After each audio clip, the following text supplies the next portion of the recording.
terrorized, and we love him. It's our guy, Fen Friends. Clap it up for yourself one time. Clap for yourself.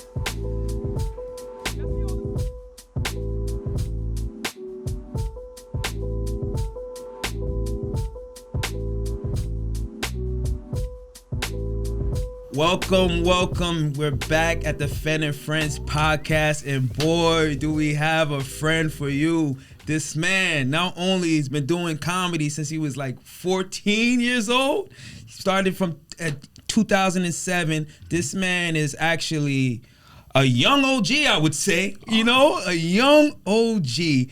Clap it up for this, one of my great friends, Neko White in the building, everybody. Man. Neko White in the building. Bro, thank you for having me. Man, it's real. It's a pleasure, man. I wanted to start off saying all your accolades with the Netflix, the Just for Laughs, the laugh tracks. I mean, man, you are a testament to what everybody thrives to do in this comedy game. As far as working hard and staying consistent, and I guess is comedy all you do? That's all I do.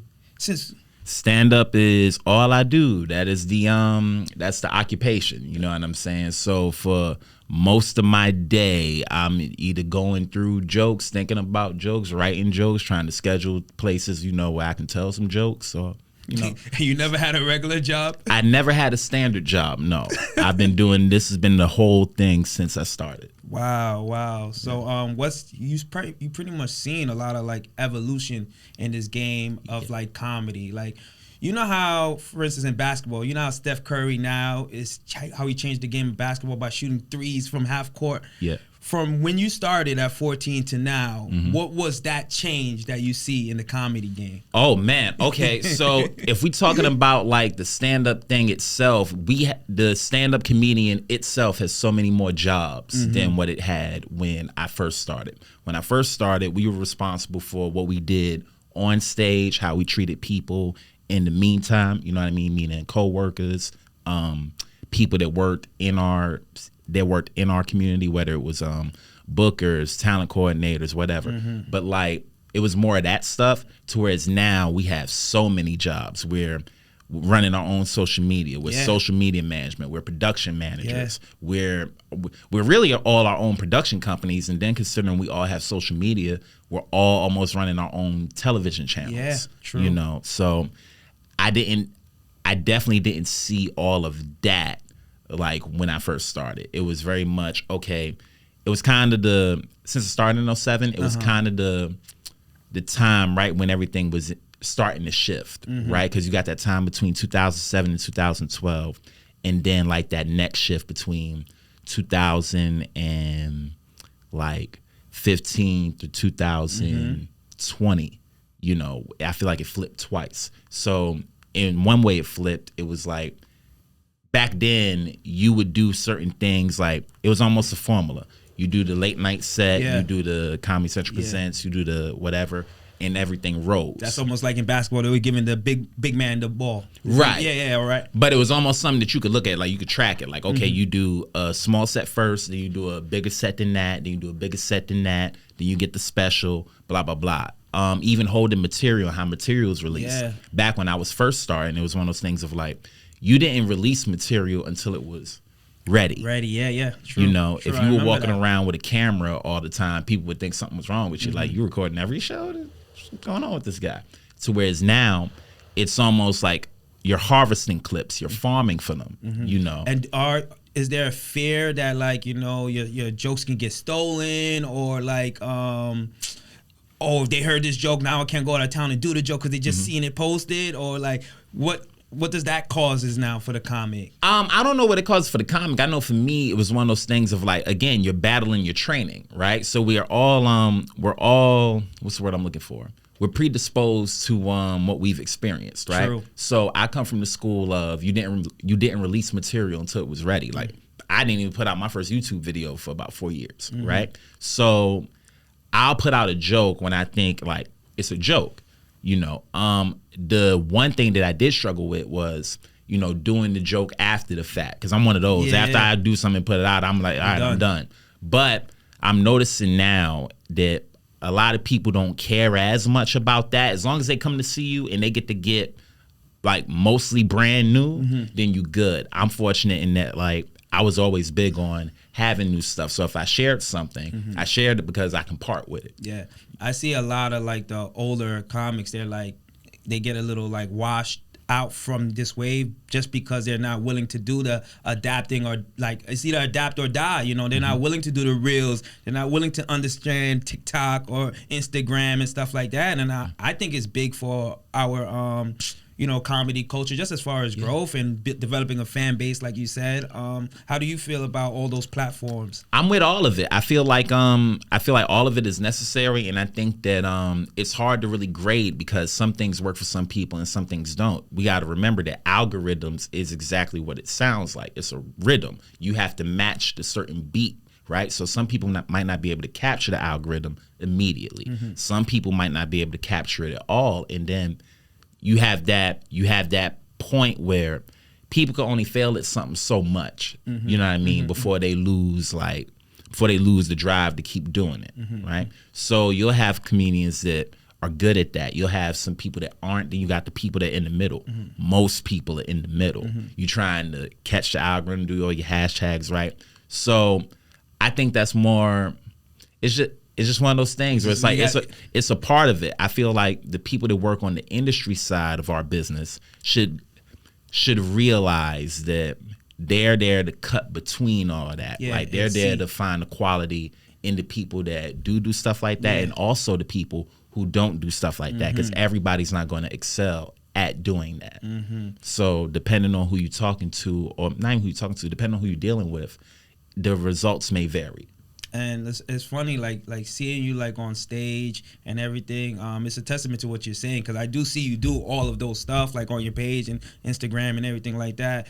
But I've noticed that throughout the years, because I knew you when I came back to New York in 2014. But I noticed your style has changed since then and everything like that. So I remember that you used to wear like suits on stage. Well, this is the thing. Like you say that, but I bet you weren't around at that time. Like I wasn't wearing suits. I wore when I was very first starting. My mom's older, so she loved all those dudes like Steve Harvey, Bernie Mac, all them, right?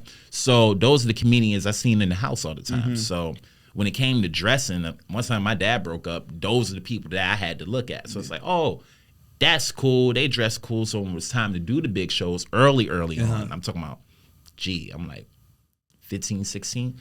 And it was time to go do the shows. Moms go to like K&G's and buy me like the Steve Harvey suit shit, but not the full thing, but the vest and the pants, right? And I'd grab a t-shirt, put on under the vest and go rock out. But it's like I only wore that maybe, I've worn stuff like that under 20 times.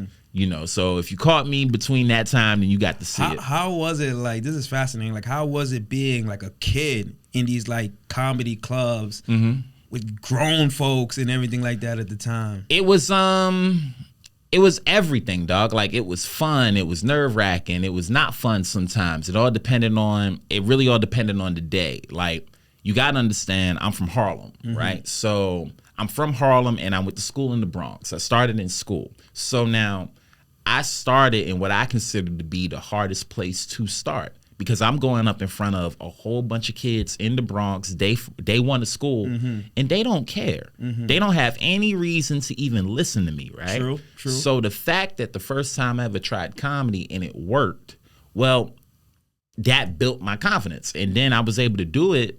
Shout out to Miss Richardson. She would let me do stand-up 3 times a week, right? In class? Yeah, in class. Nice. We talking last period. Look, homie Ryan, that you got recording all this, it's one of my best friends from high school. Wow. He can attest. I ain't telling not one lie. I would go up about 3 times a week, and then me and a friend would do a special show once a month during lunch, right?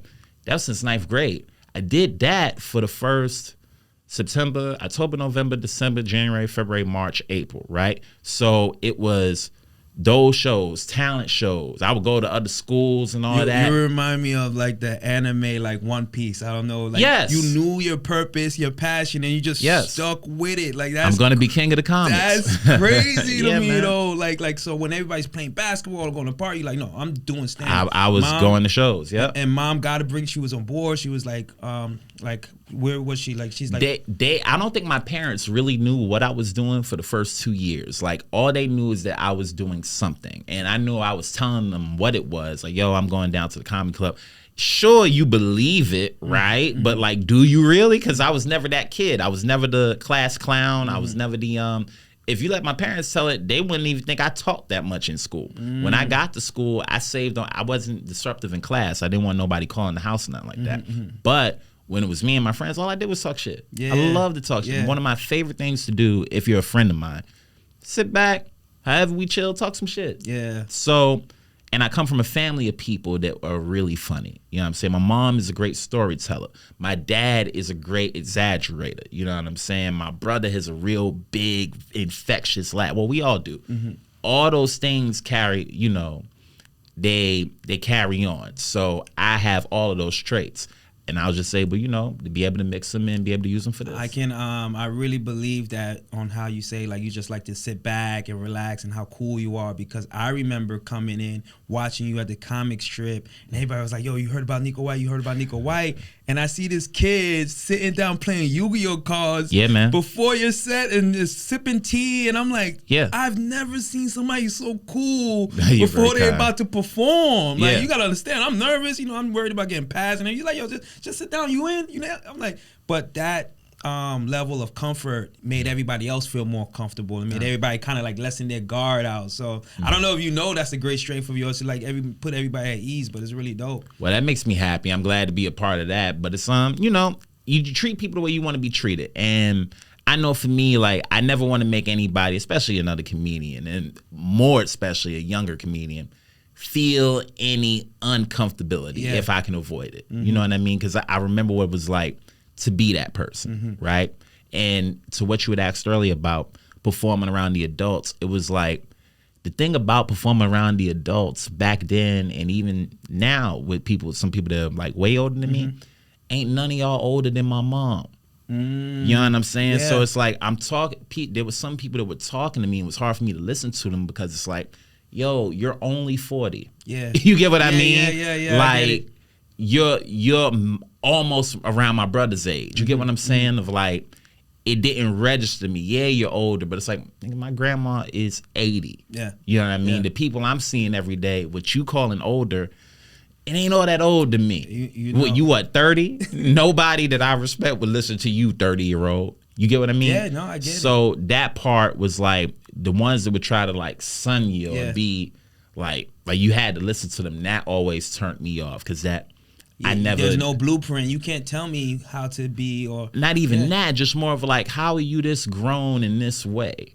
Because you gotta remember, I'm dealing with some people that were straight up just like not nice folks. You know what I'm saying? Most comedians, I'm talking about like 98%. Most of y'all were beautiful people and just like cool, like you see, hello, goodbye, that. Then you had that 1% that was just like extremely shitty. But I also wasn't one of those people to take all that. You know, anybody that knows me will tell you I'm very direct about how I like my respect. You know what I'm saying? I order my respect almost like coffee. And like, if at any age, if you stepped what I thought was out of line for that, you would address it right then and there. Fire. You know what I'm saying? That's that Harlem shit. It is. But see, as you get older, as I get older, I'm learning how to like let certain things slide. You know what I mean? Like, you don't got to confront everything. You know, but for a long time, I remember you got out of hand. I was quick on that. Did you ever have to deal with, because from what I know from you is like, you're always in all the mainstream rooms, you passed everywhere. Did you ever get that feeling of like trying to get tricked out your spot? Meaning, a comedian will come, hey, I never see you in the urban circuit. I never see you here. I never see you that. You're just not funny. You can't make black people laugh. You can't make this. Have you ever felt that? No, because you would, in order to say that to me, you would be lying. You would be lying. Because, and that's one thing let's address that right here. I go everywhere water go. Everywhere. I started out in all those rooms. So if you ever said that to me, I would just tell you that you don't know what you're talking about. Any room that you talking about, If I step into them now, I'm stepping into closed. I love that. I'm not stepping in the open. I'm not stepping in the feature. So that's one of those things. Like, those are the rooms I started in. You can't play me. You can't play me. I got all the armor. What are y'all talking about? Again, you can't play me. And that's the whole thing of like, and it's not like when I was younger, and I'm talking about when I was just starting, that could be seen as just blind confidence. Yeah. But where I sit now, no. And even then, you can ask anybody that work on the urban circuit to know me. You can ask anybody to work on any circuit to know me. I do all the circuits. I see you. So if you are under the misconception that I only do one type of thing, I'm sorry, you're wrong. Y'all played yourself. I'm sorry, you're wrong. No, he's everywhere. Y'all just never there. I say that all the time. Or because you know what, I'll get something like that more from like a younger comic off a part of the scene that they don't get to see me in a lot, and it's like, see, you don't understand that you started in 2012. I started in 2007. I was already a paid act on that side, at least at the $50 level. Yeah. From the time I was 15. Wow, amazing. So you can't lie to me. There's not a room that exists that I haven't done. Yeah. And that I haven't killed. Yeah. And I'm not talking about rooms where that shit is easy. I'm talking about rooms like Footprints. Yeah. I'm talking about the rooms where they would shake the keys. Rooms like Salsa Con Fuego. Yeah. The rooms that I see some people like, oh, you can't tell no, just shut your punk ass The up. living room right there in Harlem. All that. What do you mean? Smokey's room. What do you Hell mean? Yeah, you was out there. Killed all was of out those. there. So no, you can't lie to me. Something that a comedian named JP Justice told me one time, right? He had a room called Sophie's also, right? And I had to be about 17. And here's the other thing that I want people to understand when it comes to me, right? Let them know. Is that when I say I do everything, I do everything. I do stand up. It doesn't matter where you sit me. And if you could do it's as easy as looking at my work. You can never say, oh, Neko don't make black people laugh. I got a black audience. What do you mean? What are you talking about? Just watch my work. Go look at Introducing Me. There's some mostly black people in there. Yeah. You go look at any of my live shows where I'm the draw. It's a mixed crowd. I'm a project kid. What is mainstream to you? What is mainstream to you? But see, this is the thing of like what people conflate is mainstream versus me working are two very different things. I'm a working comedian. I go everywhere. Wherever you ask me to be, as long as you got my money there, I'm going to be there. Yeah. It don't matter where it is. I do all types of rooms, whether it's what people call mainstream, and I guess mainstream is supposed to be the comedy clubs and shit like that, right? But then what does that say of the black comedy clubs? Because I do those too. Is that mainstream or is it not because it's black? Like, what are you saying to me? You get what I mean? So don't get caught up. For all you folks that do that shit, don't get caught up on the semantics. Yeah. The jokes over here work because the jokes over here work. And they're well written and everybody's understandable and it's relatable and you're just funny. What the fuck? We do the job. So as far as all that, for me, it don't apply. And if you think it apply, feel free to test me. Because I promise you, I'm going to show up to the test and I'm going to pass that bitch. So from full 100. So part of my passion. That's my passion. I love it. I love it. Let's go. But like from 14 to now being an OG, do you see yourself as like an OG in the game? It's one of those things where I appreciate like yes and no of like I still feel like it's that I still possess that energy of like you're not gonna outwork me. But it don't matter what you tell me, you're not gonna outwork me. You're not gonna outdo me. Like I'm competitive on stage and not competitive in the detrimental way of like, oh, I gotta be the best. No. More so of I'm going to try to be the best and I'm gonna try to give the audience in front of me the best show that I can give them when they see me. And I feel like those things are the difference a lot of times between person A and person B. You got to consider the fact that I come out of rooms where you weren't always expected to even get the attention of the crowd. Rooms like Talent had a joint back in the day in like 2009, 2010. What was it called? It was on Broadway. Takara. You wasn't not the Boston. That no, it wasn't the Boston. The Boston, I think it closed by the time I started. But it was a room. The name is slipping my mind. But Was that a crab shack or something? no, it was outside on like it was in Harlem off 135th Street. It was outside, not too far away from the Cotton Club. Takara would host the first half, and Talent would host the stand.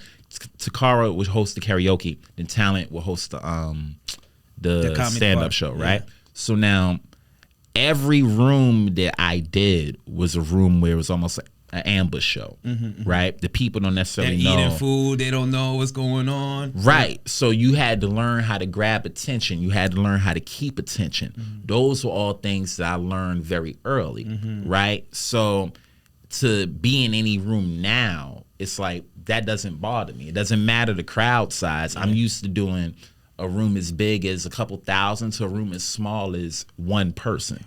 Actually, a room as small as no people. When you first started, though, like, what was your goal from like the 14-year-old kid? The goal of looking at comedy, and then we'll get like your goals like now. Okay, so when I very first started, all I wanted to do was be good at it, right, and be able to say that I'm a good comedian. So when I very, very first started, I didn't know what I wanted because I started on a whim. A teacher asked, does anybody have a talent? I'm watching this girl named Esther sing a song. The whole day, me and the homie had been talking shit, right? And we laughing and everything. But when we had went on a paintball trip before school started. And I remember watching Martin Lawrence run tell that on the bus coming back. And, you know, I never thought about it. Stand-up was always on in my house. I was always a fan. I watched every show I watched. It was a sitcom, had a lead that was a stand-up.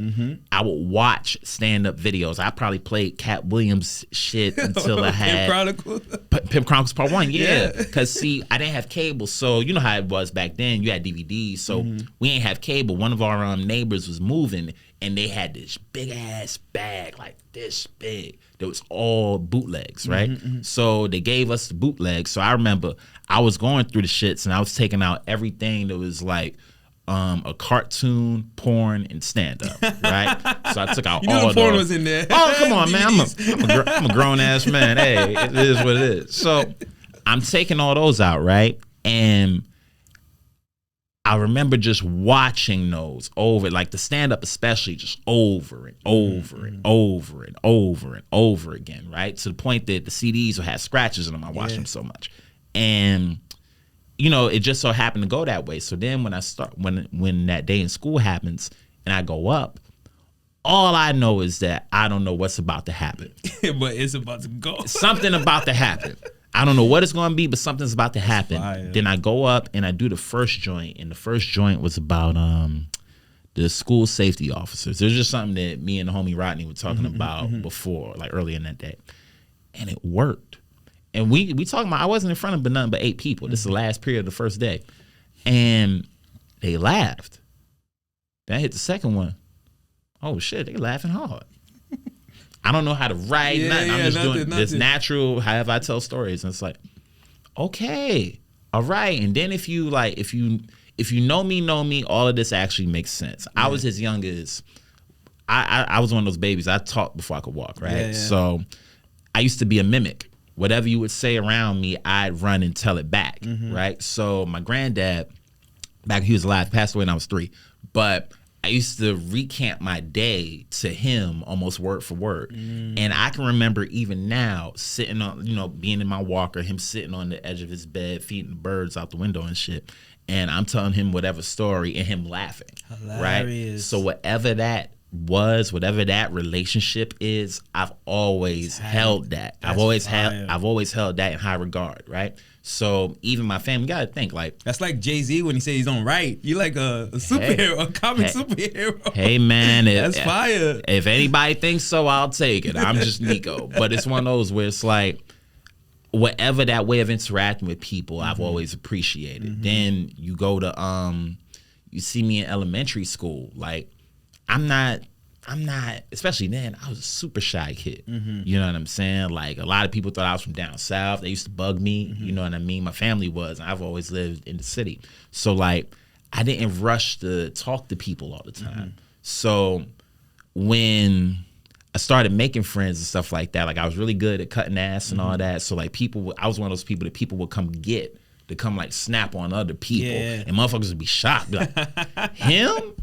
You brought him. I was cutting. You be like this. You be flexing that. Yeah, I was cutting teachers up and down. Yeah, you know what I'm saying? So shout out to Mr. Diaz. I'll never forget. Teachers, before we finish the question, the teachers come to your shows and support you now? I've had a couple like of teachers pull up, man. Yeah. I've had a couple of teachers pull up, and it's funny how things don't make sense until they make sense, right? Because, like I said, I started on a whim, but then when you think about it, I was 2 years old, running back, basically doing what I'm doing now with my granddad. Yeah. My family, we you grow up without a lot of money. You find ways to laugh and make shit funny. So we were rich in that. Yeah, rich in love, laughter, all of that stuff. Big time. So it's something that stayed with me, and that I like interacting with people like that. So when you started, you wanted to get good. So I wanted the bit. I'm talking about the first time. I wanted to do good, and it went great. Yeah. Right. So now it's like, holy hell. All right. So now it's like, the little thing I'm doing, but I'm still not writing jokes yet. Right. One of the kids' name is Vance. Shout out to Vance, wherever you are. Vance was like, let me write for you. So I'm like, all right, bet. Go ahead, write. So Vance bringing me shit, and it's like, I don't like these. I don't like these. I don't like these. I don't like these at all. And come to find out, he was bringing me shit that he had heard on like Comedy Central, this shit. He wrote, I'll never forget this. It was some time that it passed too. It had to be maybe like 4 or 5 months, right? We all babies, right?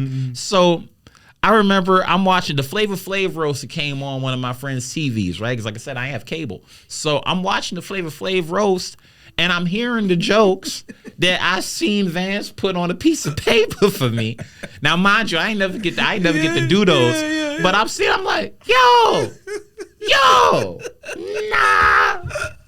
Toss that on out of here, Fired man. your first writer. You know what I mean? Ain't messed with one since. That's hilarious. I said, I got it, Vance. I got it from here. I appreciate you, buddy. I got it from here. And then now. And now, but let's go through the goals. So, because they fluctuate a lot.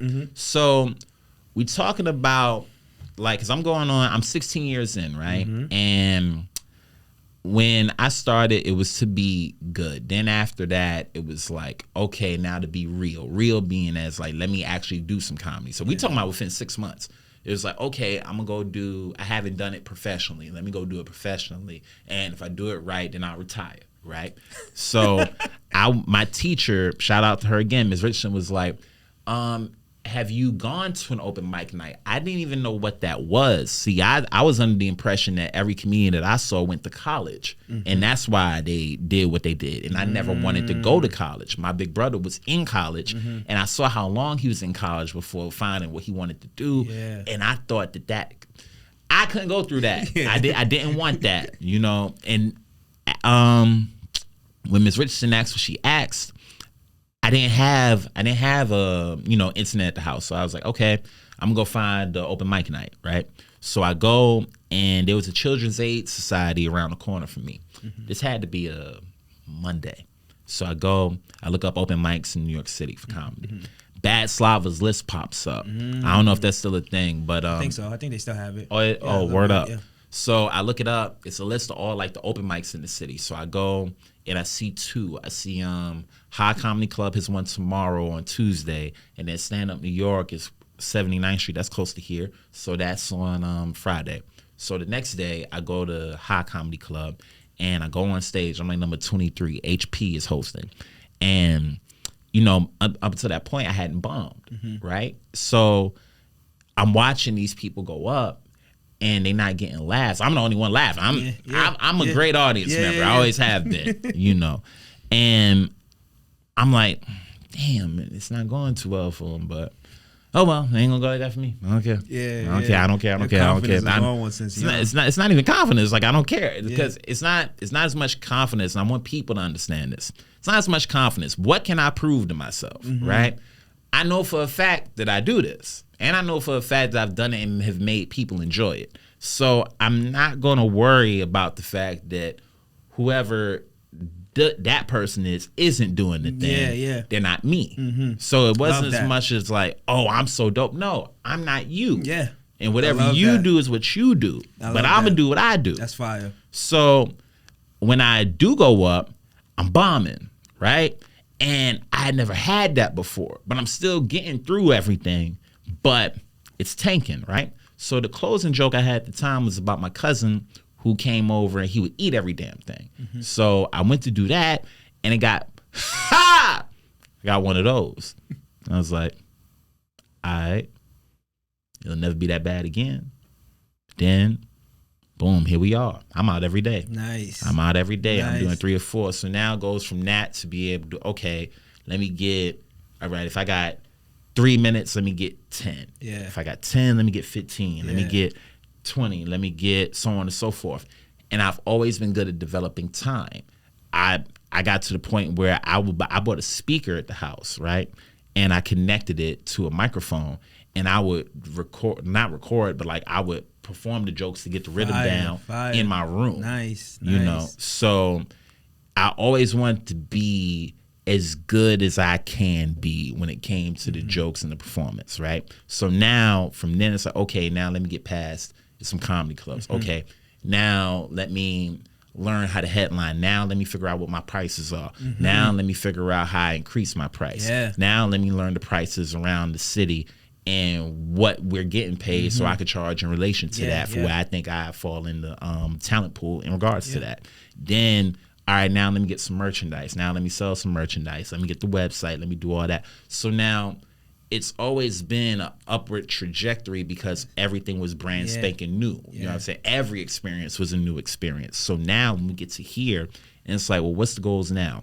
The goals now is to do 2 things, at least for myself. Yeah. 1, get back to basics, and 2, just elevate. You know what I'm saying? Get back to basics, meaning Get back to basics is where it's like, look, I'm human as fuck. Like, I don't know. So I feel like sometimes people think that like I'm above certain shit, and it's like I'm not. I'm such a human. Yeah, you know what I mean? for real. I go through shit, Yeah. but whatever I go through silently. You know what I'm saying? Like, because mostly like family stuff. Yeah. But when I say get back to basics, I mean like not thinking about everything else. Everything else meaning like the things that you don't have popping right then, right now. Like, I'm not the best at editing a clip and throwing it up. I might not get it up tomorrow. You know what I'm saying? But I'll get the clip up. So it's like, okay, if I put out 10 clips this year, put out 20, and put out 20 by June. You know what I'm saying? Just like keeping to that and getting back to basics as far as like your pace, your movement. Just like we overthink sometimes. Overthinking. Yeah. You know what I'm saying? Because of social media, you can see everything. You're overthinking. It's like all I've ever had to do is me. Yeah.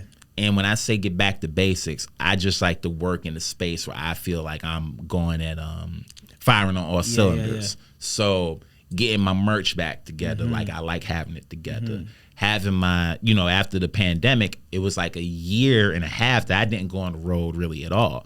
This year, we finally got back seen you to on the the tours, schedule. man, The everything. schedule that I enjoy of like, okay, I was gone 30 dates. Good. Now let's get back up to 60. Then let's get it back to 75. And like that. now I'm where I like to be. I like that. So creating just your world of work. yeah, boom. You put it the right like way. that. Creating your own world, and trying to cultivate my own universe, Yeah. and then feeding the people. Because I'm fortunate in that I got some people that like what I do. Yeah, man. You know what I mean? You're really And great at what you do, man. I appreciate you really that. are, and I'm not just saying that. Like when I tell you, I bought your first like album when it was on YouTube. Yo. I mean, because you was the guy that when I came into New York, everybody was like, "Yo, there's this kid that's so young that got passed everywhere." And I'm from New York too, so I got that little ego and confidence. I'm like, "Who is he?" Yeah. And then when I see you playing cards and sipping tea. Yeah. And you murdering? Yeah. I said, oh man, Appreciate this man that, is man. out of here. You're out of here, bro. You just make it look like the fun of comedy. As long as we always protect that, Yeah. I think sky's the limit. You know? And I agree with that. I feel like we should protect that. I think sometimes, and that's another thing that I've seen change too, is like just how we comedians treat each other, right? Of like most of us are friends, but like, you know, there's definitely, it's cliquey sometimes, Yeah. but I hope that everybody realizes, especially after the pandemic, just how much we do as a particular kind of artist. Think about how many people we keep employed, right? Everybody could tell you whatever their favorite comedy club is, but understand that place would be nothing if we didn't show up. I don't care what place you're talking about. You can name any of them. Don't no comedy club exist without comedians. Yeah. Period. There is no, oh, they do it. No. It's as far as order of importance. We are at the top of that list. A juggler? No It offense don't, to the no. jugglers, It but don't yeah. matter. It doesn't matter who they bring. Yeah. If we don't show Yeah. up, nobody on that hierarchy is able to get paid, and somehow we seem to have lost our importance, or where we fall into the actual importance of this thing. People like, I saw somebody put up a thing where they were making some sense. They said comedians need a union. And I remember I saw somebody go in the comments and say, oh, well, comedians have to understand that we got to bring in money. We are the money. We are the money. Fact. We justify ticket prices. True. What do you mean? True. We are the money. No money's made without us. If we don't show up, there's no show. You understand? I think what we would need to do is explain to the comics how much worth they really have, because they're constantly telling us the other exactly half of, so like, they don't even know that they can fly. Like, they're eagles, but they're walking like pigeons. You know what I'm saying? Right. But they never been told. Well, listen, Neko White's about to tell y'all right now. I'm not. It's not even what I'm about to tell you. It's just what I believe the case is. We provide so much and we get so little. If stand-up comedy were drugs, niggas would get killed. People would get murdered for fucking us over like that. Literally, if you think about it, right? And we talking about the business of comedian to venue, right? No venue has anyone in it without us. Yeah. If we don't show up, nothing gets to happen. Yeah. No waiters get to get paid. No waitresses get to get paid. No owners get to get paid. It's big business, man. It's big business. And we get a minuscule amount of that business. Now, when you get on and you and you're able to sell out and all that, but even still, think about how many people those people keep employed. Yeah. When you think about the fact that, like, we need clips now, the people that get paid to do clips, for better or worse, we keep them employed. We keep them employed. Nice. Yeah. We're a big part of this whole thing. We need to treat each other better. I actually love this whole conversation about the treating each other better, and it's really a testament to know your worth and know the power that we have as comedians and what we can bring to the table. And it's not about your level of funny, we're saying. It's what you're doing, your art form in itself is powerful. Yes. Yeah. We provide a lot without a lot being provided for us. A lot of comedians have to earn whatever they get, right? So because you have to earn whatever you get, you're very protective, and nobody wants to shake the foundation because you feel like people will shun you once you do that, right? I've been saying for the longest, I don't know why we don't have a union. But then when I talk to people, you find that fear, like a beaten wife or something, of like, oh, that ain't never gonna happen, and you gotta fend for yourself. I just got past here. Right, but it's like, how long are we gonna do that when everybody else gets to benefit so much? I'm just saying that, like, our art form has been alive too long for us not to be able to get some type of health insurance. Yeah, I agree. You know what I'm saying? For us not to be able to get some type of certification, so you can separate. You know what I mean? Like, I agree. There needs to be that, because we can't possibly keep going another 40 years without that infrastructure, without it being set that, like, the base pay for comedians needs to skyrocket. Yeah.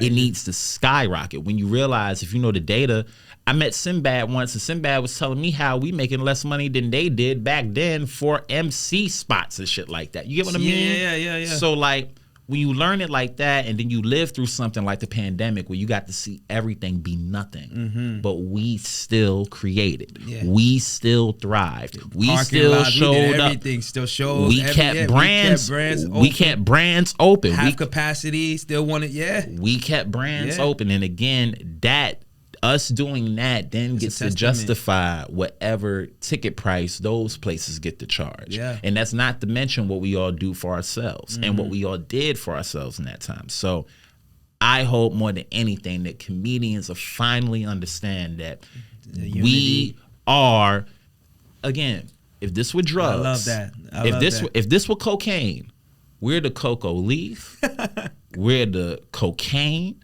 we're the crack rock, we all of that, and we the dealer. We the dealer. We selling the keys, and we getting no money for it. No money. No, man. It's ridiculous. I was And so motherfuckers happy. are scared to death because words like union. Yeah. It'll never work. Shut Yeah. your bitch ass up.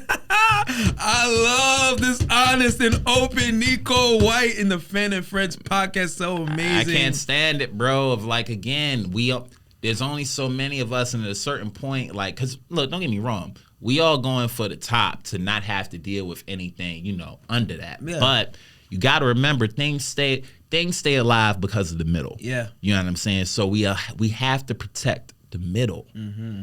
And one of the ways I think we can protect the middle is if, somebody's brave enough and smart enough for us to, go on and get some type of union started, especially in big cities. Yeah. You know what I mean? And set up things like, hey, man, if a club sells out, if it's a showcase show, right, then the comics get a couple of the tickets, right? Meaning that if a show sold out and your room seats 100, if you have 5 comics on the show, then you take $10 off of every ticket after 65% of the room is sold. The next whatever tickets, you take $10 off each and split it up evenly. I think amongst it's the comics. definitely something that It could be worked out. All intelligent individuals can come together and formulate a plan. I Yeah. think it's definitely it's everywhere. It's in basketball. It's in every sport. It's everywhere. So I don't know why when you say comedy, everybody's getting all scared or nervous. Like you said something like cancer or something. What you're saying is gold, bro. And I hope, and I love the lack of fear in saying that because it's very powerful what you said. It's everybody's getting treated nicely, but how long we gonna be scared? How long we gonna be scared? And again, I can only even say what I'm saying because I got to be around this from being a kid, and it's not.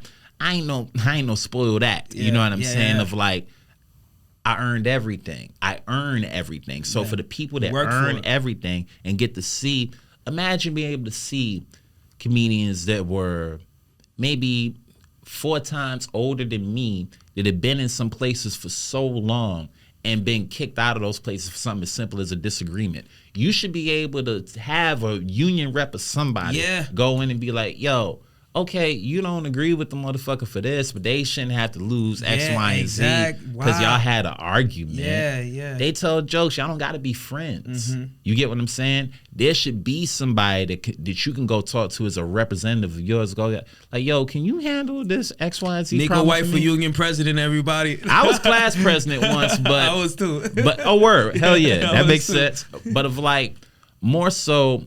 We need that because we're a part of so many other unions. When I saw the writers and all that go on strike, and it hit me of like how many comedians are in SAG, how many comedians are in WGA, and we have nothing at the baseline of what we do, which is damn near. If you take out all the comedians that are writers, it's a lot of shows not happening the way that they happen. Yeah. You know what I'm saying? If you take out all the comedians that are in SAG, out of there, it's a lot of Hollywood that we don't get to see. I agree. So why is it we don't have any protection on the bottom level, on the foundation level? You don't build nothing from the middle first. You build the foundation. So we need to protect ourselves. I love that. Everybody else protecting themselves, but what do I know? No, I love it, man. Neko White dropping Scared gems, dropping gems, and the gems coming from somebody like you, that, like you said, did the work, put in the work, earned everything, and to see it from 14 to now, listen, it's coming from a real place. I hope y'all take this message with love because it is a message of love. Yeah. It's a message of unity and everything. So I hope I hope people hear it and and I hope that the people that work on the other side of it don't get like frightened by it because a lot of times like you'll see that too of like, You'll talk to people that are in those positions like, oh, well, what does that mean? We have to pay you guys more? Yes. Yes, you do. Yo, you know what's funny? The other day, club owner or whatever said they had a disagreement with a friend that I bought, like the green room or whatever.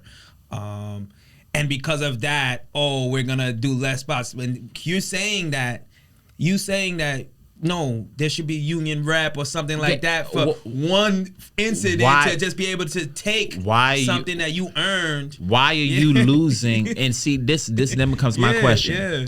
What's so serious that because you may not like somebody? Look, bro, you know how many people I see on a day-to-day basis that I'm not friends with? Yeah. And when I say not friends, I mean that we enemies. I mean more of like we on hello and goodbye terms. We co-workers. We don't got to talk. What do you mean? And I even put it this way. You don't even got to like me. Yeah. Don't stand in the way of nobody's work. So for you bringing somebody with you to hang out, if they weren't disruptive, if they weren't rude, then I don't see why. And even if they were, I don't see why that should cost you any spot. Yeah. Stop misappropriating your power. Yeah, that's the word. What you said. Stop misappropriating your power. Yeah. Of like, I was gonna mess it up. I wasn't gonna say that. I was gonna mess it up. I was gonna butcher it. I said, leave it to Neko. He got this. But it's like, what's one got to do with the other? We don't get to blame nobody for who they hire. Yeah. You know what I'm saying? We don't get to do that. We don't get to go, oh well, so and so is this, or you might have somebody that takes orders very loud while you performing. We don't get to complain about that. So then, what's all this? Relax. Yeah, no, I love that. Relax and don't people that do that whole thing of like, oh, I'm gonna take it out of your spots. Go die. As hard as those are to come by. That's weird. Yeah, I hate that. Yeah. Less of that. Yeah, less of that. But you know what? Let's change to something else right now. Let's definitely do that. Because I want to know certain feelings that you had in certain moments that seem just so popping to the comic. You know what I'm saying? Yeah. For instance, when you was on Netflix, how did that feel? You know what I mean? It felt amazing. It felt amazing for multiple reasons. You got to remember, I'm one of those comedians that I've always felt like you put me in position and I'm a play. You know what I'm saying? And I feel like at times I haven't been able to be in the position to play. Because it's like, anything that's that anyone gets to see is something that was picked, right? So somebody has to, it's kind of like if you're playing basketball or something, somebody has to pick you to do the thing. So for the longest time, I wasn't being picked. Right? Even though I'd tell you in a minute, I'm just as good as whoever you picked. Yeah. And on some nights, I'll tell you I'm better. I'm going to drop 40. That's how I feel. Yeah. So to get the Netflix joint the way I got it, a friend hit me up. When Pete hit me up to do the joint, Pete Davidson? Yeah, right. Pete Davidson. When Pete hit me up to do the joint, right? I was ecstatic. Because I'm sitting there, I'm sending out, I was doing a show for Complex at the time. Shout out Complex Group Therapy, sponsored by Old Spice. But I was doing that, right? And I'm doing that. I'm going to send out, I don't have a scanner at the house. So I went over there to scan the, paperwork to get paid. So as I'm sending that out, I get a call. It's Pete. He's like, yo, Netflix is giving me a chance to present 5 comedians that I love. Do you want to do it? Fire. So, I'm emotional too. So I'm trying not to break up on the phone. I'm like, yeah, I could do it. Hell yeah, I could do it. Hell yeah, I could do it. Right? That's dope. Nigga, I laughed. People on 125th Street probably thought I was bugging because I'm laughing. I do that when I'm really happy. Yeah. I'm laughing maniacally because it's like I ain't need none of you people. When I say none of you people, it's like, because we all work in the industry. So I've been submitted for everything and have been passed up on for most of the shit I've been submitted for, right? So when you know that, and then you know your skill level, and you know what you think you can do with it, I'm a play, and I ain't gonna play with you. I ain't gonna play with you. That feeling must have been epic. Man. So now, but this is how epic it was. I felt there was a level of vindication of I didn't need to. Anybody that know me will tell you, Neko don't ask for nothing. Neko don't ask for shit. One thing I hate to do is ask. I hate to even be in a position to having to ask for something. So the fact that an opportunity as big as Netflix, right, came to me through a friend of mine who's been a friend of mine for a very long time, reaching out and going, yo, I think you'd be a great fit. Do you want to do it? That's fine. The job that I got most recently before that was the complex job, group therapy, right? Matt Richards had hit me up and he was like, yo, blah, blah, blah, we got this show that we gonna do for Complex. I told them they need to see you. They saw me. It all worked out. Like, that's how I've gotten most of my things. Yeah. So it's like I have relationships. Yeah, but it's also it creates a very interesting perspective with whatever you call our industry, right? Because it's like I've met a whole lot of those people that were on the other side of like they're in charge of booking and stuff like that. And you'll go, well, why not me? You know what I'm saying? What am I doing something wrong? And you know what's funny is that it was never, I remember I had a manager that I parted ways with, but he said, you know what's funny, man? He said, I've never gotten any negative feedback about your stand-up. You know, they'll just be like, oh, you know, not right now, you know, or, you know, it was always like that, but it was like never a critique of like, oh, it's nothing wrong with the product. Yeah. So when the Netflix thing came about, it's like, oh, I don't care what's about to happen. Yeah. But I'm about to show y'all now. I'll tell you how crazy. I tell you, we're going over 45 minutes. Yeah, no, let's go. No, we're going. So, let's go.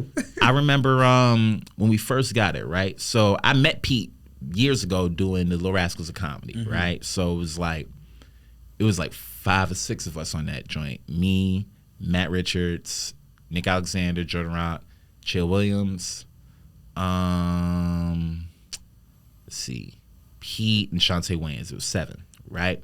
So then when you look at what ended up being that project, the Pete Davidson Presents the Best Friends, it was a good amount of people that were on that show, on that, because Matt Richards did the opening, like the cold open for the taping. Matt Richards did that. Me and Jordan were both on the Little Rascals with Pete, so you got the 3 of us. And Shantae was on there, no? No, Shantae wasn't on the Netflix joint, but she was on that. Okay. But Derek, he went up and did the check spot on that Little Rascals of Comedy show all those years ago, and he was on the Best Friends thing, right? So the week, like maybe 2 weeks before, right? Oh, I'm skipping shit. COVID came. When COVID happened, that was 23 days before we were supposed to record that shit.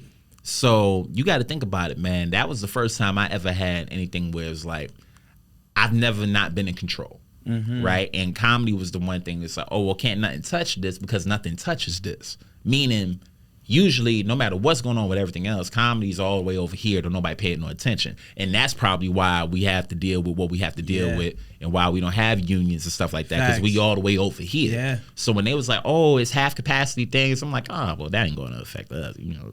Sure enough, it affected us. Then when they said they closed in non-essential businesses, like, oh, damn, they closed in our shit. So everything was stopped. So I remember I had just paid my taxes. I just did I just paid my taxes. I paid my rent. I paid it. I did a little advance.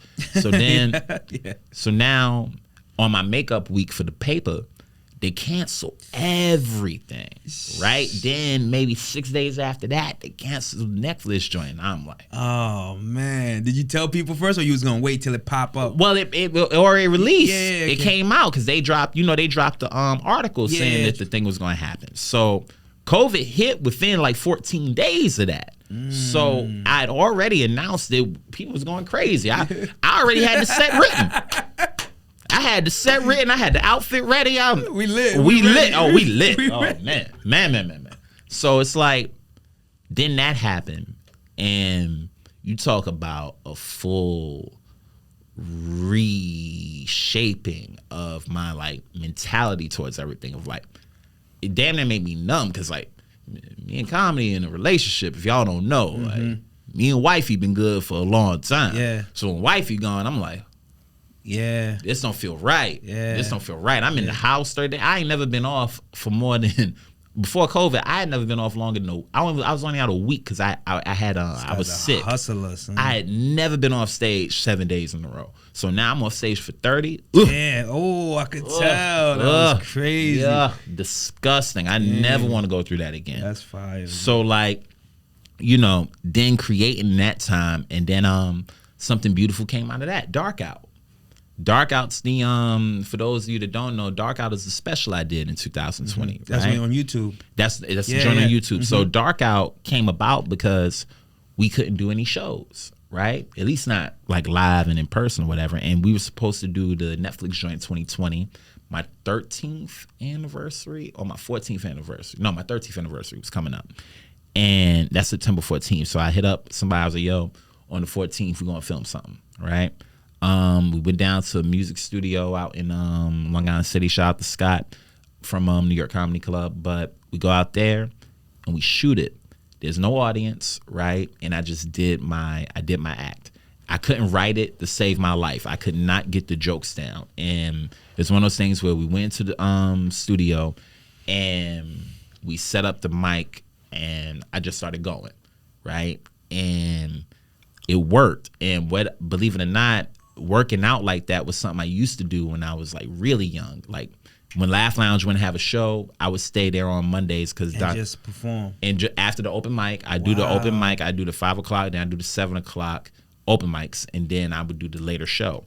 So on Mondays, sometimes the show would cancel. So if the show would cancel, I asked Delilah, like, yo, can you just turn the mic on? I'm going to go down here and just, like, try to get the timing of my jokes right. That's fire. So I'd go up with nobody and just, That's like Kobe shooting in the gym. That's right. fire. So now, but this is what I'm talking about. So now when you look at Dark Out is that grown up. You know what I'm saying? It's me, myself, and just the crowd of, like, whoever's watching this, you're going to get this way. And I didn't deviate from jokes. I didn't deviate from material.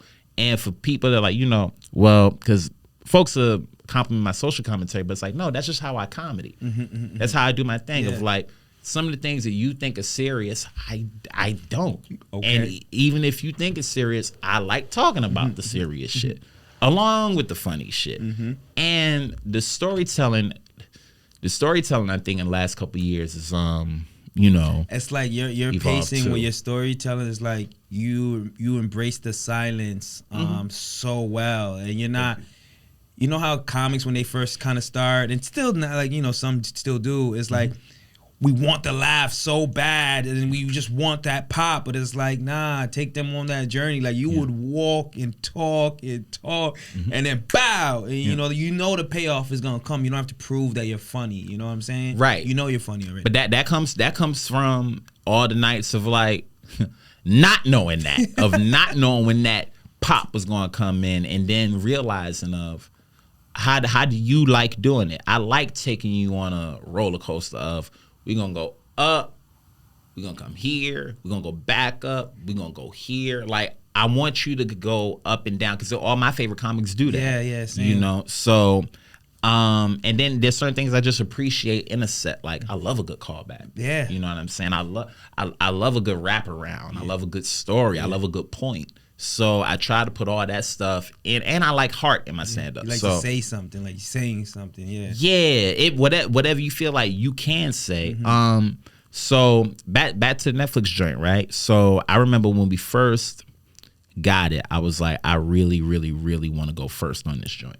You know what I'm saying? Nobody ever says that. Well, nobody ever says that. Here's a rap. Here's a wrap around for you, right? Yeah. When I was 15 or 16. I think I was 15. I was about to be 16. Or I just turned 16, one or the other. I think I just turned. So there was a show in Harlem, right? A lady named Elkie had. It was at the Creole Lounge. And I remember up until that point, every professional show I had done, they would always ask me, like, what you want to do, go first or second?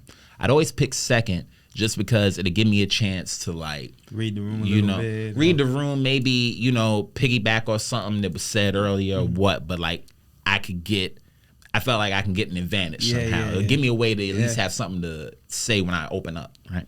So, I remember this night, I get there early. I'm in Harlem. I get to the show like maybe an hour early, right? This first time my family coming to see me. So it's who's the lineup?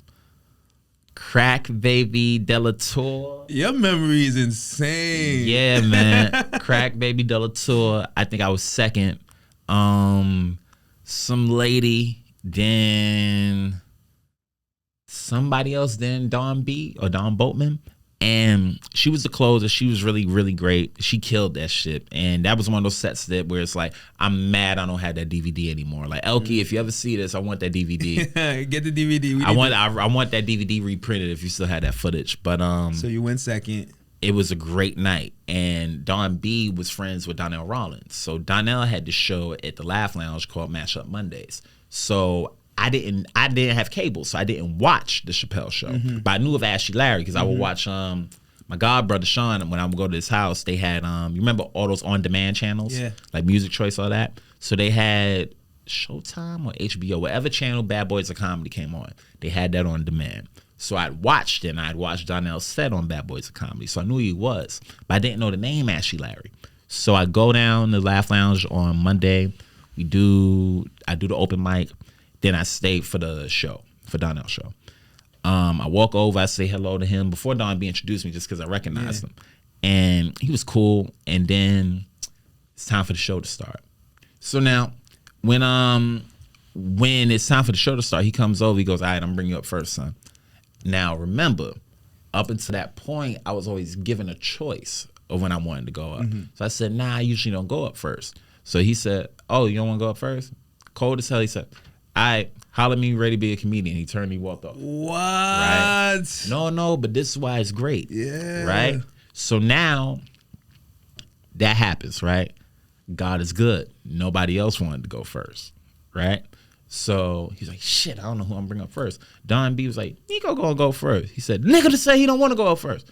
I said, nah, I'll go up first. Right? So I went up, and I had a good set. I ain't killed, you know what I'm saying? I didn't bomb, I was right there in the middle. Yeah. So I would go back every other week, and he would usually put me first. And it's like, all right, let's do it. I ain't running. Yeah. Let's go. I wasn't running the first time. Yeah, I was let's do just, it. but that whole thing made an animal out of me of like, I don't care where you put me in the show. Yeah, I love that. I know what I'm gonna do. So when it came to the Netflix joint, the reason why I wanted to go first so bad, one, on the nostalgia side, when we did Little Rascals of Comedy, I went out first for that. Right? For this, it was more of, I didn't know how long somebody was gonna watch the thing. Okay. Right? Okay. Because you got to consider the fact that this is, the title of the joint is Pete Davidson Presents The Best Friends. Yeah. So with our names not being in it, I don't know how many people are going to stick around to watch the whole thing. Yeah. So Great. now, Strategic. the original, but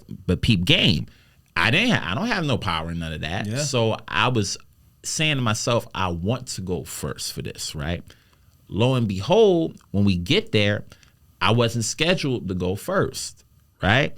The comic that was scheduled to go first just so happened to have, they tested positive for COVID, right? The universe is crazy. The lineup flipped, and I ended up being first. That's crazy. You get what I mean? Meant to be like that. Right. Yeah. Of like, that's what I wanted, and that's what I got. Because again, I didn't know how many people would just cut the joint after they saw Pete. You know what I mean? Especially back then with everything that was happening, of like, they might just watch him and then be out. Yeah. You know what I mean? Yeah. So you want to be up as early as possible. So the fact that it worked out that way, excellent. Right. And then to do the set and have it come out, Great. people that liked it, loved it. So I can't complain. Only thing I could wish for that is I wish they'd, I wish it was promoted more. You know what I mean? But like, outside of just that, Yeah. That's great. beautiful moment, and I'm glad it happened. I want to ask one more feeling.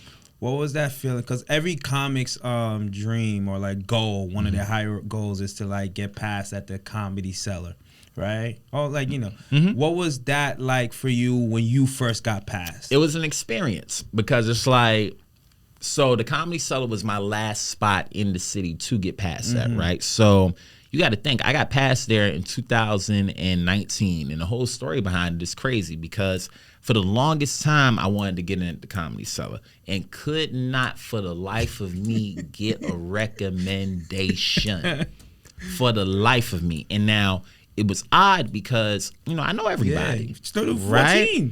I know everybody. And it's like, it was so tough to get a recommendation. I remember there was one time, shout out to Keith Robinson, OG. He said that he'd do it for me, right?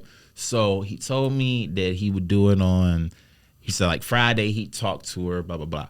So it was like, okay, bet. So I had an agent at the time. Shout out to Cole. And I told him what Keith told me. I said, hey, he said he's going to talk to her on Friday. So we'll send her something on that Monday, right? So I guess that Friday came and went. And then I sent I had Cole reach out on that Monday, right? Mm-hmm. So I guess he ain't get a chance to say anything to SD. Yeah. So she was like, "Oh, nobody said anything to me. I'm good. I don't know. You know what I mean? Ain't nobody said nothing to me. I'm good." So that was the first one, right? So that's like maybe 2017. So then I was really sad. I was really sad about that. Yeah, you know what I mean? Because I'm like, come on, man. So now some time passes. Comedy Central has a show this week at the Comedy Cellar, right, that they were running at the time.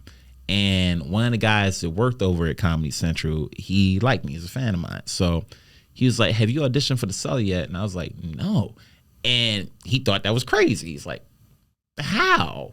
He said, all right, look, man. I said, I can't get a recommendation. He said, all right. So look, we have the show down there, right? If nothing else, we could probably get you up in front of SD, right? So let us see what we can do and get you up. All right, cool, bet. So now I'm at Comic Strip one night, and it's me. I'm at the bar. Mm-hmm. That's about before they made the bar longer. So it's me here. It's like Kareem Green here. We're talking. I get the email, and it says, SD, blah blah blah. I'm like, you know that feeling. I know that feeling. It's when God talking to you, Yeah. So it's like, especially when you know your history, like I know who I'm talking to. Yeah. Like this is somebody that's only two people I think I've had that feeling when I've been around them. It's her and like Richie Tinkin of like. These are two people that have really been instrumental with a lot of my heroes. Yeah. Right? So I understand I'm talking to a piece of not only comedy history, but somebody that really does. Like the same way I care about doing stand-up, she herself cares about doing her job. Yeah. You know what I'm saying? Yeah. So you understand the rare air you're in. Yeah, so I love that. When she reached out, she's like, okay, you'll get the audition on this date, right? So I'm like, okay, bet. So now look, I had a bunch of road shit this whole week, right? So it's like Virginia Beach, something else, and somewhere else in Virginia, right? DC. So I do the whole week. I'm doing an hour set all week to come back to do 5 minutes on Friday, right? So Friday I get back, nervous as hell. I get my hair cut, and it's like, okay, we're gonna do this. So I go up, I have a good set, right? But it's not that kill that I wanted. It's a good set. Yeah. So I'm like, I bet. Still a good set. But it wasn't that it wasn't arm in the rim. It wasn't that my name's Neko White, good night. It was like, you guys been great, good night. You know what I mean? Yeah. So now I feel good about it though. So I go over and she says, okay, you have my email, reach out. So I'm like, okay, is that a yay? Yeah and nay. She said, oh, you're one of those guys, right? So, she said you're one of their guys, right? So I didn't know what that meant, right? So because I didn't know what it meant, I'm like, all right, shit, you said send the veils Friday. I'm sending them out, right? So I'm sending them. I'm not getting nothing. Right? Because, again, I ain't get a up or down. I don't know what's happening. You don't know what they doing. I don't know what's happening, but I know I'm going to send these veils. So I'm sending the veils, right? And I'm not getting anything. So now some time passes. Just so happened. Now, I've been the host of Roast Battle for a minute. And the way it works is that I close the show before Roast Battle, and then I host Roast Battle, right? So this particular day, I'm tired as hell too. I'm really, really tired. And having that late spot was perfect because I get to get my rest, go up. And then somebody needed to switch. Somebody that was going up early in the show needed to swap with me. My 9:30 spot for like that 8:30. Always doing something like that with you. That's fire. So look, peep game, right? So now they hit me up, Neko, can you switch to 8:30. I'm in my mind, I don't want to. I'm gonna say no. Then I said, nah, I'm gonna flip a coin. Flip the coin. Said lands on heads. I'm gonna say no. If lands on tails, I'll switch. Land on tails. Okay, I'll switch. All right. Do the switch. Get there that day. James Madden was hosting. Amina Amani just came. Well, she was about to go on stage. Mm-hmm. I go on stage. Yeah, have one of them sets, right? It's like, that's me. Yeah, that's what I sound like, right? Come off. And James comes up. He's like, Bubba, you'll never believe it. I'll never believe what? You'll never believe who's in the audience. Who's in the audience? Liz Known from the Comedy Cellar. I'm like, oh, well, that's great. Woo. They got to see a good set if nothing else. I'm not thinking anything might come of it because it's like, wow. I don't know anything's coming from that. So now that happens. I'd been sending these avails. I'd been sending them. So now, this Tuesday comes around. It's Esty. She texts me. Spot this time. Well, okay. I will be there. I go, walk in, get paid. It's her here, Noam here. You know, I'm all nervous and shit. I don't know what's happening. So like, Artie comes in, Artie Fuqua. Yeah, shout out to Artie. Artie's like an uncle to me, man. Artie's my guy. Artie sees me in the back and he go, yeah! You know what I mean? That's right. It's about time. It's overdue. All that type of stuff, right? Now look. The crazy thing is, he don't know and I don't know. This is probably the audition, right? But look. So I go on stage. Found the kill I wanted. Found the kill I wanted. Fire. It's like, oh, that's what we sound like. I'm Neko White. Good night. Come down. I go upstairs. I thank her. She says, my pleasure. And I'll never forget this. Because, the table's like this, right? So she was here on the inside. No one was here.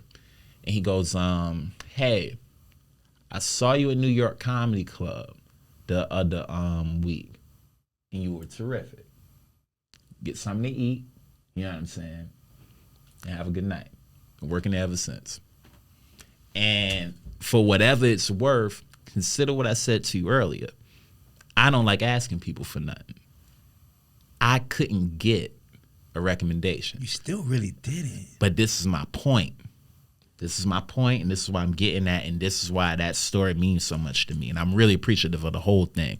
Even like the mishaps or whatever, I'm appreciative of all that, because the one thing I didn't want to do is have to ask anybody for anything.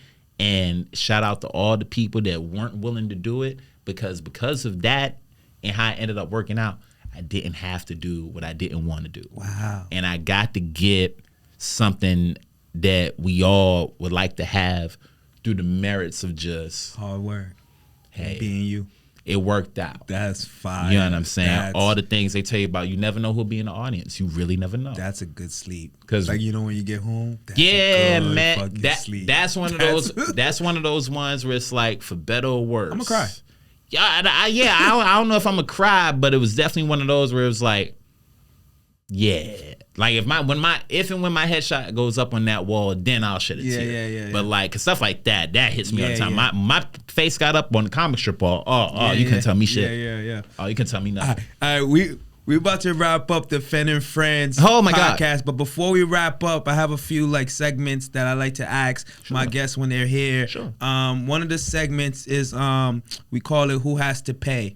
It's meaning that when you reach your outlandish goals or whatever, and they see this face on the billboard, or you see them on Madison Square Garden, like, who's that? You're gonna be like, yeah, they had to pay. See, now when you say pay, you mean like for the ticket or what? Not just. It's not a monetary value. It's just like when they see it, they gotta eat that for not either believing in me. Oh, I feel you. So all of you, all of you. Because it's one of those things of like, again, sometimes you're around so long, people just used to you being around. You know what I mean? But I can't think of too many people that I have to like hold that just because it's not the type of energy I give off. I don't care. If you aren't a fan of mine, that's your business, right? But I don't do that part for them. The people that's for are the people that support it. So like the people that are gonna have to eat it are more the people that put an investment in me in these times leading up to that, right? Fire. That's all for y'all. That's all for them. I love that. I don't care about folks that don't got no love for me. You ain't welcome around me. Fuck you too. Yeah. But for the people that love what I do or have a feeling for what I do, like it's not lost on me that I started this whole thing knowing zero people gave a damn. Yeah. To now knowing that, like, even from the numbers that you can visibly see, there's about 30,000 people that tell you how they feel about my stuff. Yeah. Right? And it's for those people and the future people that want to indulge in that I'm here for. I'm not trying to rub nothing in nobody's face, man. Yeah. I've been up, I've been down, you know what I mean? So don't nobody got to eat nothing. Okay. But all right. So another segment. Nobody has to eat nothing. That was a great answer, by the way. I loved it. But what is that moment that you may have when, you know how you say, my name is Neko White, closer? Yeah. We call that the talk to me nice moment. So what would that talk to me nice moment be for you? Sold out, insert theater to seats 5,000 or more here. Talk to me nice. Fire. And I'm Harlem dude anyway, so talk to me nice regardless. Fire. You guys just witnessed the great Neko White. Thank you. Honestly, it's a pleasure to even call you a friend. I've been watching your career for a long time, and as a comic, just rising, just watching anybody that's great. I'm inspired by like all your accolades. Every time I see you with a win, it feels like a win for all of us. Appreciate it. Honestly, I'm just happy you're here, bro. This is gonna be an amazing podcast. You said some amazing gems, and if you don't know Neko White, you're gonna know him after today. Tell them where they can follow you and all of that good stuff. First of all, y'all follow Fen. You know what I'm saying? Before you follow me, follow Fen at Fun Size Fen. But if you're looking for me, you can find me on Instagram at Neko White 93. That's at NEKOWHITE 93. And that's on everything. Find me on that on Instagram, YouTube, TikTok. Come to a show. I'm doing the website again. I think it's neko-white.com. I believe that's it right now. But look me up. And in the meantime, check out my projects if you like stand-up. I have 3 that are available for you. You can check out Neko White Introducing Me. You can check out my album, Neko White Marcellus. You can check out Neko White Dark Out. If you want to go on Netflix, and I think you should check out Pete Davidson Presents The Best Friends. You can check out any and everything I've ever done, and I promise you, I won't waste your time. You guys heard it here. Neko White, everybody. The Fen Friends podcast. Like, subscribe, share, and spread love. We out here. We out. Man, that was great. You're a great That host, was bro. fire, bro. That was fire, man. Daddy, I don't know, but I love you so much. My screen's not working to turn pictures on, so can you please do it tomorrow when I come home? Thank you, and make sure to call me when I get up, okay? Thank you, I'm getting up early. Thank you, Daddy, I love you so much.